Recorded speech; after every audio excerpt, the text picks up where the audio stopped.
Bonjour. Hi, it's Jennifer, your French teacher in the south of France, and I have a great lesson for you today. If you are someone, like many of my students, who gets very confused about when to use the different forms of de. Okay, so for example, let me show you what I'm talking about. Do you know when to say de L apostrophe, like je bois de l'eau, ou alors je bois un verre d'eau, or je n'ai plus d'eau, or j'ai beaucoup d'eau. And how about j'ai besoin de boire de l'eau? Okay, so I know that this stuff can be confusing. So what I want to do today is talk to you about 4 specific ways to use the word de in French. Now believe me, there are more ways, and de is going to show up in many different situations than just what I'm going to show you today. But I think that you're going to have a much clearer understanding of how to use these different forms of de after this lesson. So what we're going to talk about is using de with partitive articles, after negation with expressions of quantity, and I'm going to throw in a special section that has to do with using verbs that are followed by de when you use an infinitive after them. Okay, so the first thing we're going to talk about is partitive articles, and you might be saying, all right, you've lost me. Partitive article, what is that? So let's start out by talking about what partitive articles are and what purpose they serve. Okay, so partitive articles, you use these when you want to talk about unspecified quantities of food or drinks or anything else that you can't really count. And the thing is, a lot of times in English, we don't even need to use them. But to make things helpful for you, you could translate the participes in French to mean some or any in English. So we're just going to put together some sentences here, and I chose to use the je voudrais, I would like, and then all of its different forms throughout the conjugation, followed by the partitive. Okay, so the first example here is je voudrais de la tarte. So you have to know that tarte is a feminine singular noun. Je voudrais de la tarte, that means I would like some pie. Okay? Tu voudrais de l'eau. Tu voudrais de l'eau, some water. All right, so now if you look at the word eau, it begins with a vowel. But this is a feminine word. So this is something really important. If you have a feminine word that begins with a vowel, you have to use L apostrophe, de l'eau. D'accord? All right, let's look at the other examples. Il voudrait de l'agneau. Now that looks a lot like tu voudrais de l'eau. But the difference is the word agneau, lamb, is a masculine singular word. However, it begins with a vowel.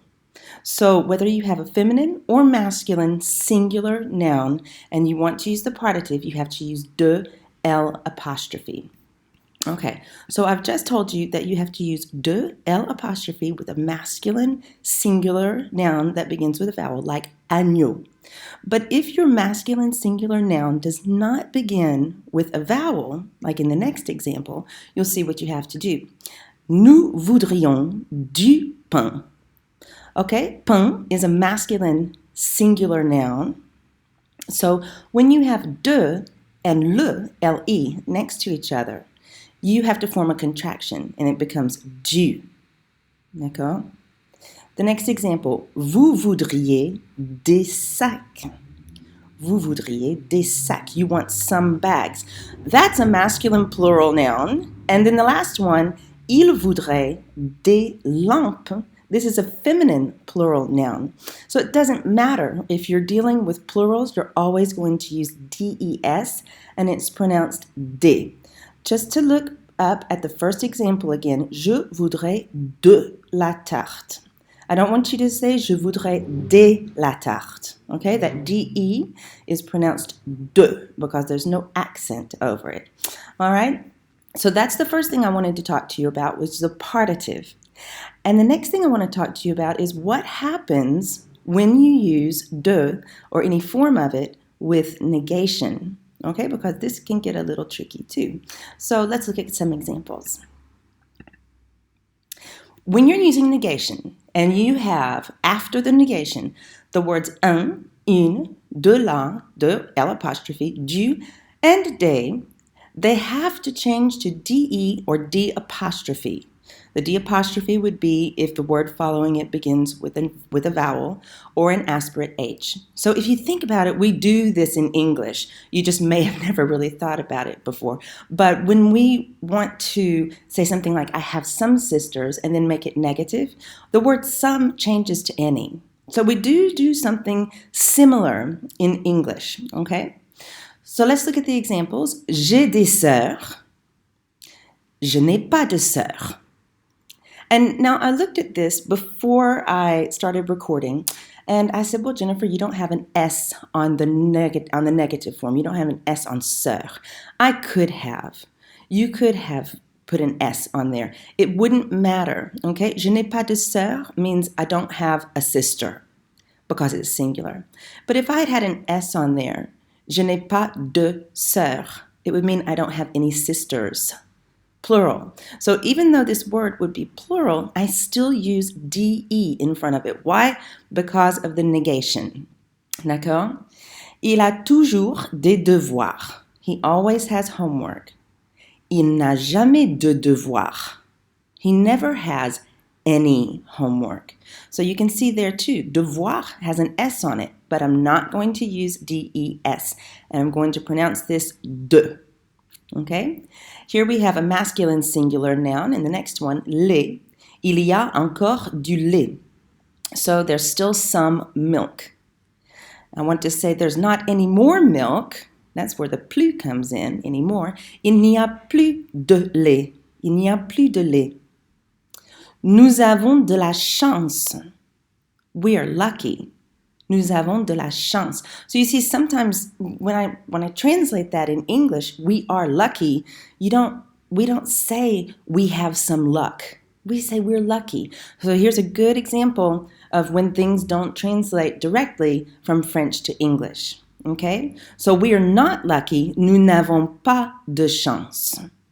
Okay? It doesn't matter that chance is feminine. You would never say nous n'avons pas de la chance.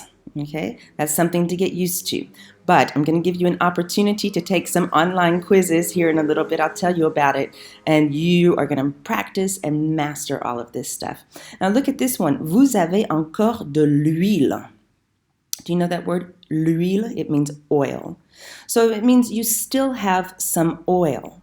That's a feminine singular word, but it begins with an H, so we have to do an L apostrophe in front of it. Vous n'avez plus d'huile. You don't have any more oil. There again, the DE changes to D apostrophe. Okay? And then, il y a toujours de l'eau dans le frigo. That means there's always water in the fridge, or there's always some water in the fridge. So if you're like me, I would say in English, there's always water in the fridge. And that's where you can get tripped up. You can say, but we don't say that in English. Where is the de le, and how do I know if I'm supposed to use de le or just le? Okay, remember, you're not saying that there's all the water. You're not saying there's always the water in the fridge. You're saying there's always some water in the fridge. Or there's never any water in the fridge. Il n'y a jamais d'eau dans le frigo. D'accord?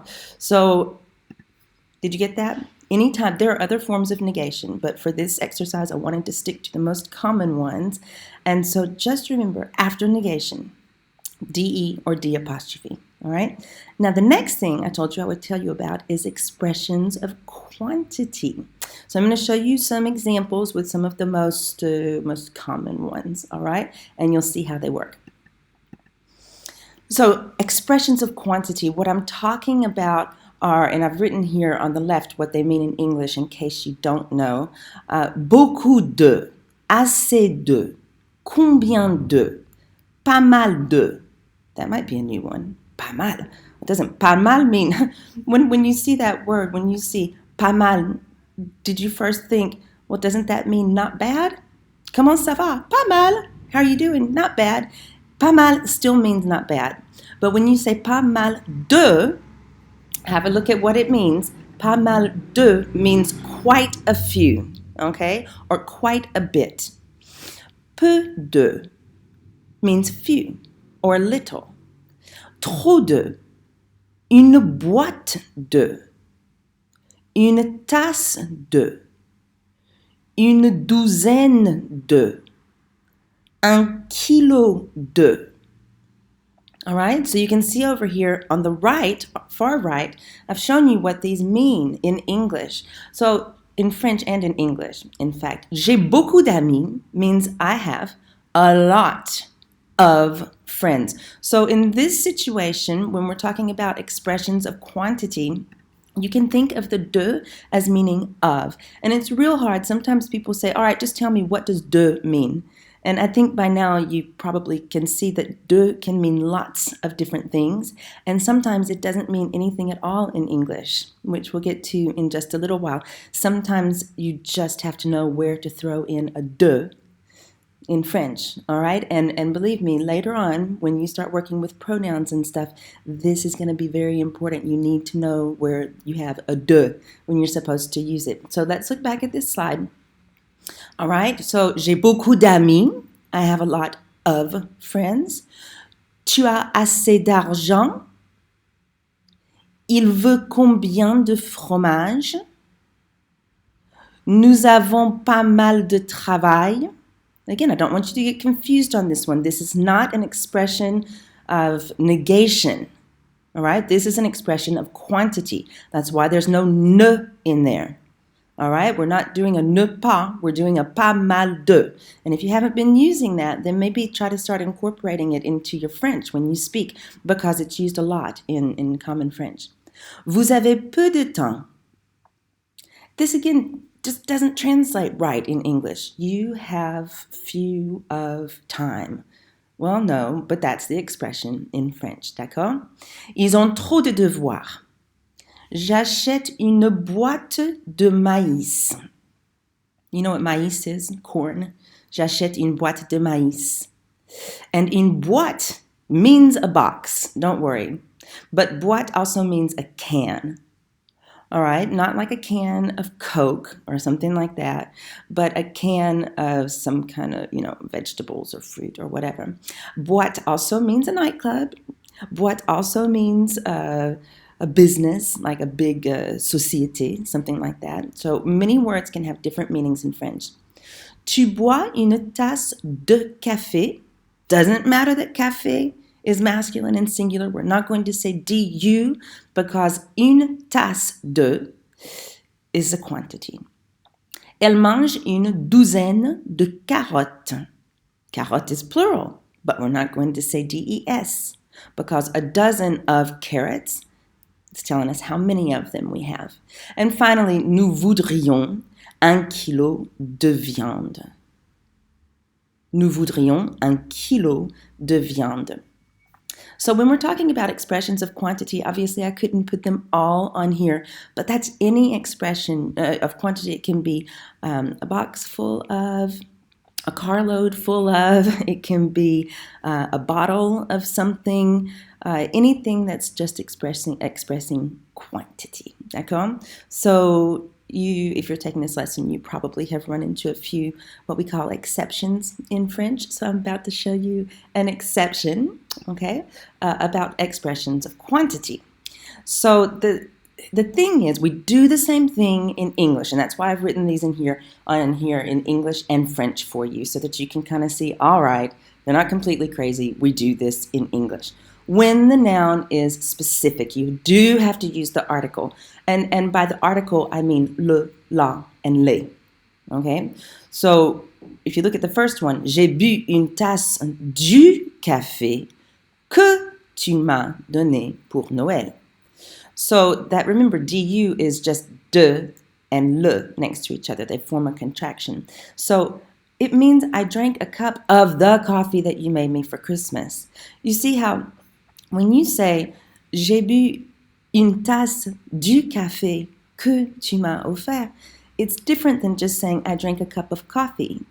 J'ai bu une tasse de, D-E, café. But this time I'm talking about the specific coffee that you gave me for Christmas. Let's look at some other examples.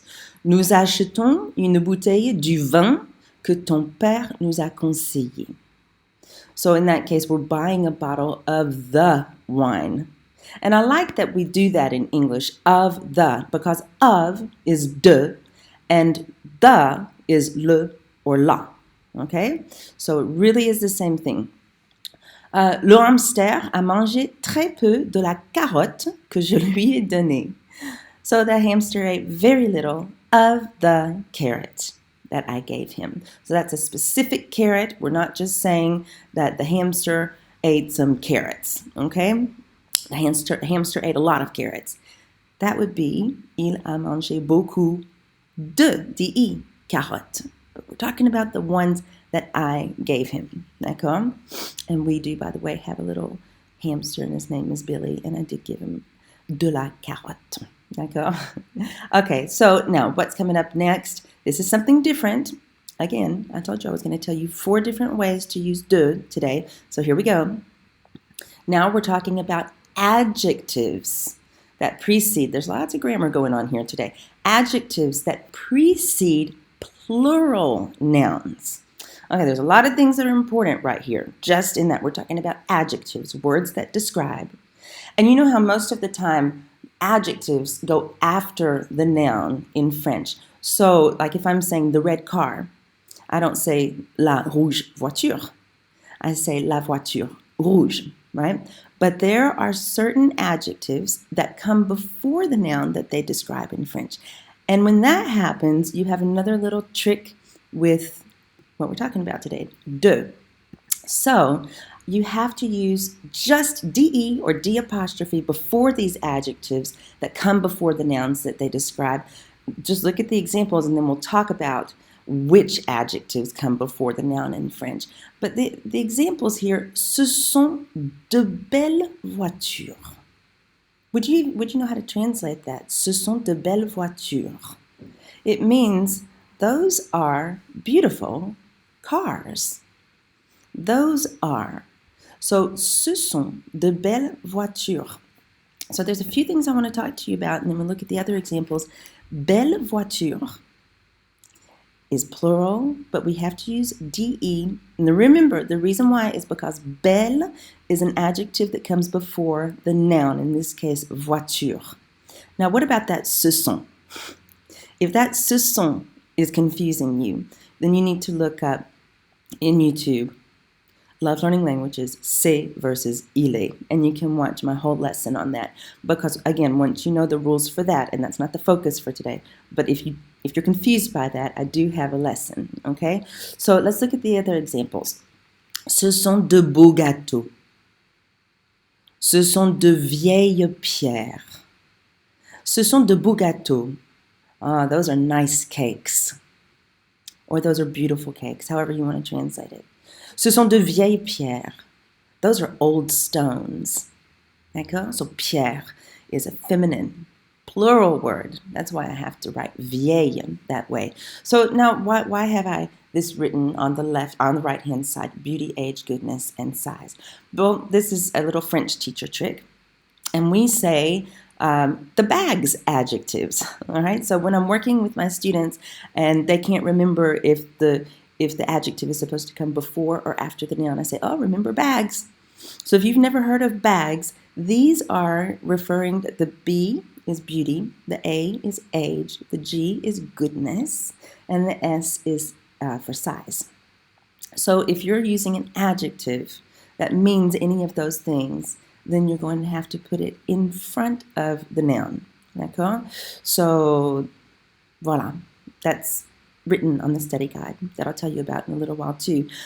But the main thing is to remember the DE and not DES in front of those kinds of adjectives. All right. Now, the next thing I'm going to talk to you about is a little bit different, but I really thought it was worth mentioning to you because it's another thing that sometimes my students, since it's not always exactly the way we do it in English, but there is a de involved, I thought that I would mention it because sometimes my students just can't remember or they ask me for the list. They say, hey, Jennifer, can you please give me a list of some common verbs that have to have de after them when you're going to follow them up with an infinitive. So let me show you some examples. So I have 16 of these to show you today, all right? When you have a verb, now here you're never going to have to choose between de la, du, de, L apostrophe, all of those things we talked about before. This is always just going to be a de or d apostrophe. So when you want to say that you are going to stop doing something, you have to say j'arrête de parler. Now it's written there for you in English too, okay? J'arrête de parler. So in English you say I'm not speaking. There's no word in there that could even mean de. That's because we just don't need it in English. But in French you do. And I promise you, learn these now because as you continue in French, these deux are very, very important. I would really encourage you just to memorize this list. How about avoir besoin de? Tu as besoin d'étudier ces verbes. That's right.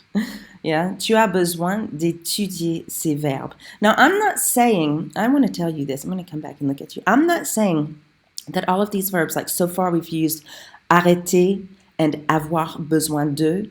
I'm not saying that you always have to use these with infinitives after them. Okay, because you know, for arrêter, you could say something like j'arrête la voiture. I'm stopping the car. That's fine. That's still the way you do it. The de is only an issue when you are going to follow it up with an infinitive. So remember, an infinitive is a full form of the verb before it's been conjugated. And that's what this lesson is about. So the third one, avoir peur de. Mon frère a peur de prendre l'avion. Prendre is my infinitive.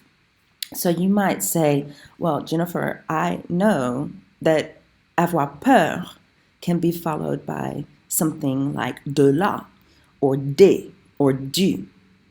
You can, but not when it's followed by an infinitive. So if you're afraid of snakes, you would still say, j'ai peur, D-E-S, des serpents. It's not a serpent, a snake is not a verb. Or if you want to say, I'm afraid of the dark, j'ai peur du noir. Or if you want to say, I'm afraid of your mother, j'ai peur de ta mère. Or j'ai peur de la mère de whoever. I'm not naming any names. All right? But yeah, so remember, this is about when you have infinitives after them. I just don't want you to get confused. Se charger de. This could be something new for you. New, it's reflexive. So if you don't know reflexives yet, just forget about this one, okay? But nous nous chargeons de préparer la fête. It means we're taking care of preparing the party, or we're taking charge of doing something. And remember that something, whatever it is, that's the infinitive, that's the action. D'accord? Choisir de. Vous choisissez de rester chez vous. So that means you choose to stay home. In English, you choose to stay home. You may very well be tempted to say, ah, because we hear the word to in English. You choose to do something. But just because we say to in English, or nothing at all, doesn't necessarily mean that it's going to be an ah. Okay, so study this list of de, the ones that are followed by de. And I have to admit, these are probably the hard ones. That's true. But you can do it. All right? Ils décident de faire une présentation. Again, here, they decide to make a presentation, but it's not à. D'accord? Je demande de sortir. Tu te dépêches de te préparer. And boy, I've used 2 reflexive verbs in there. So again, if that's confusing to you, just say, okay, I'm going to focus on the other ones for right now. Voilà. Look, here's another list. The rest of the list, I couldn't even put them all on one page. Dire de. So, elle ne dit pas de lire le livre en entier. I threw in a negation there. All right? But I don't have de because it's followed by negation in this situation. Why do I have de?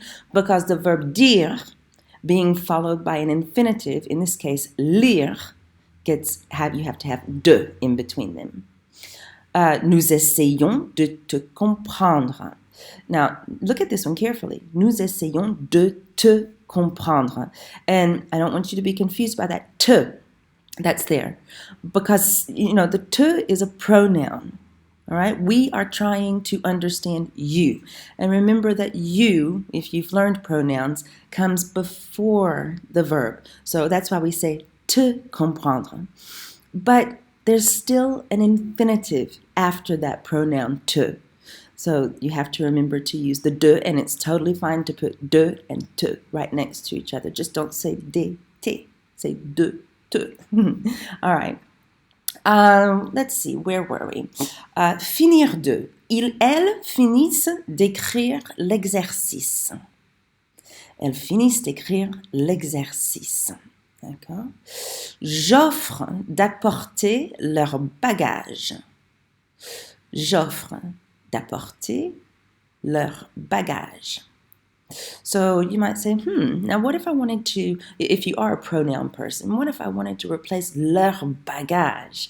Well, that's a direct object pronoun. I can replace it with les, L-E-S. You certainly can. You would say, j'offre de les apporter. All right, so if you have a pronoun, you put it in front of the infinitive, okay, and after the de. Tu as oublié de faire tes devoirs. Tu as oublié de faire tes devoirs. Il me permet d'accélérer. Now, at this point, I'm going to ask you to look over here on the right. I say it means to allow someone to do something. So that's someone right there. That's where the me comes in, okay? Because you allow someone to do something or someone allows you to do something, but in order to do that, you need a pronoun there, all right? Again, if you need help with pronouns, just try to look me up. I have lessons on those, or send me an email or something and I can send you the link.